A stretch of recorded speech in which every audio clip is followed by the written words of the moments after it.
Assalamualaikum warahmatullahi wabarakatuh.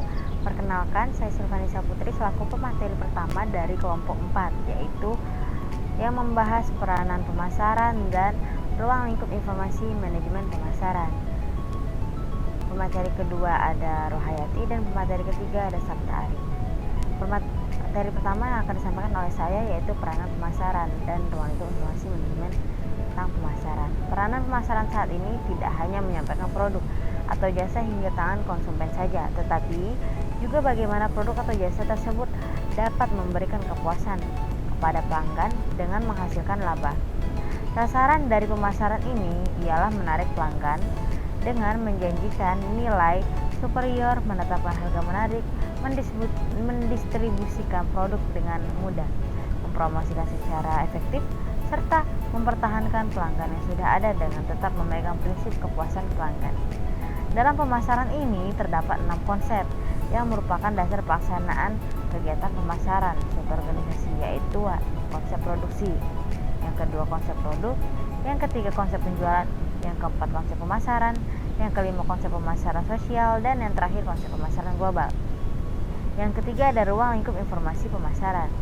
Manajemen pemasaran merupakan kegiatan pengasosiasian, perencanaan, pelaksanaan, dan pengendalian program-program yang dibuat untuk membangun, memelihara keuntungan dari pertukaran melalui sasaran pasar guna mencapai tujuan organisasi perusahaan dalam jangka panjang.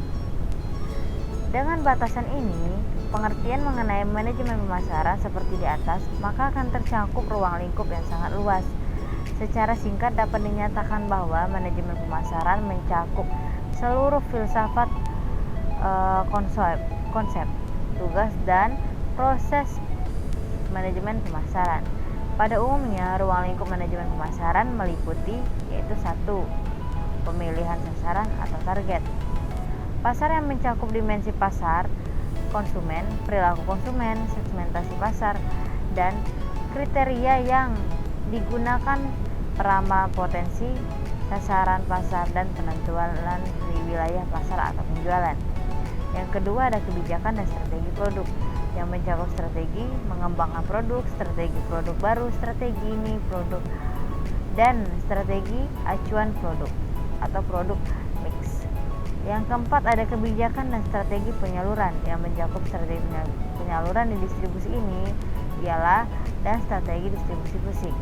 Yang kelima ada organisasi pemasaran yang mencakup tujuan perusahaan dengan tujuan bidang pemasaran, struktur organisasi pemasaran, proses, dan iklim perilaku organisasi pemasaran.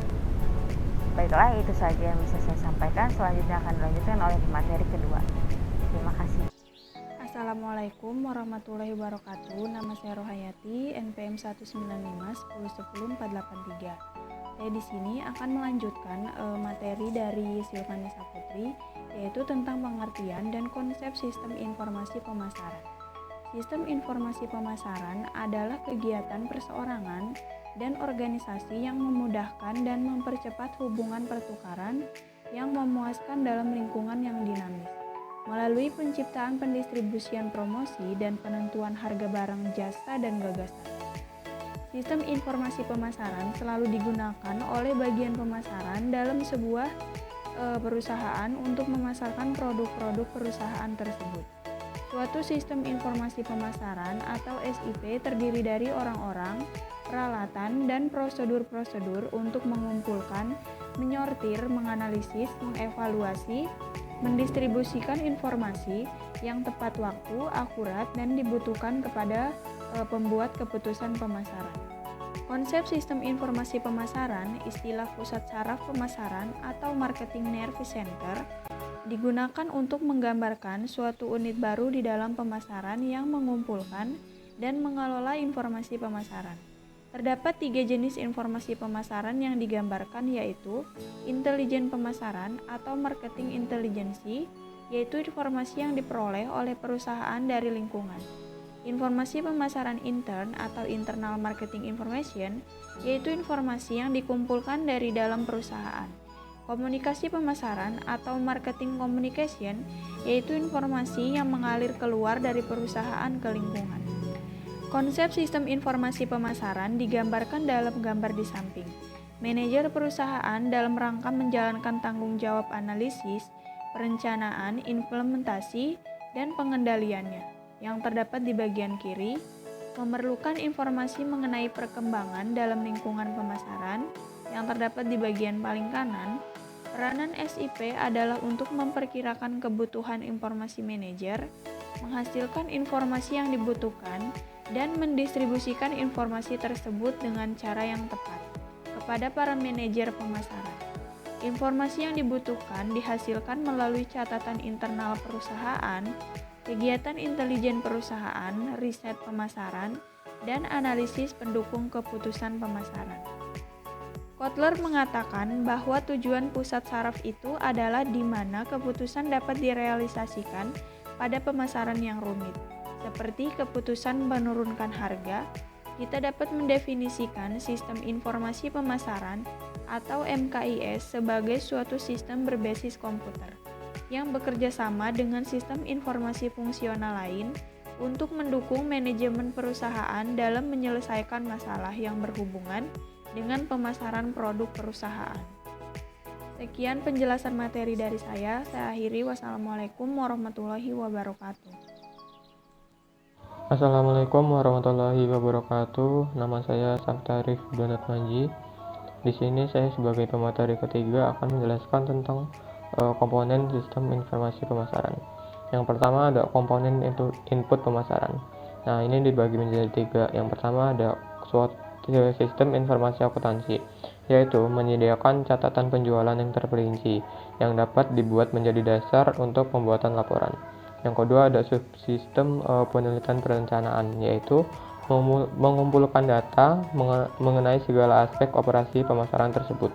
Yang C ada subsistem intelijen pemasaran, yaitu mengumpulkan data dan informasi mengenai perusahaan pesaing. Yang kedua ada komponen output pemasaran. Nah, yang ini dibagi menjadi 5. Yang pertama ada subsistem produk, yaitu semua software yang menginformasikan manajer mengenai produk tersebut. Yang kedua ada subsistem tempat, berbagai saluran distribusi digunakan perusahaan dalam menyalurkan produknya ke konsumen. Yang ketiga ada subsistem promosi, yaitu memberitahukan manajer mengenai penjualan langsung atau periklanan. Selanjutnya ada subsistem harga, yaitu membantu menentukan harga yang tepat untuk suatu produk atau jasa. Ya, selanjutnya ada subsistem bauran integrasi, yaitu pihak perusahaan juga harus bisa melakukan penelitian serta informasi yang terkait dengan bauran terintegrasi atau memungkinkan adanya pengembangan dalam strategi pemasaran. Yang ketiga ada komponen model pemasaran.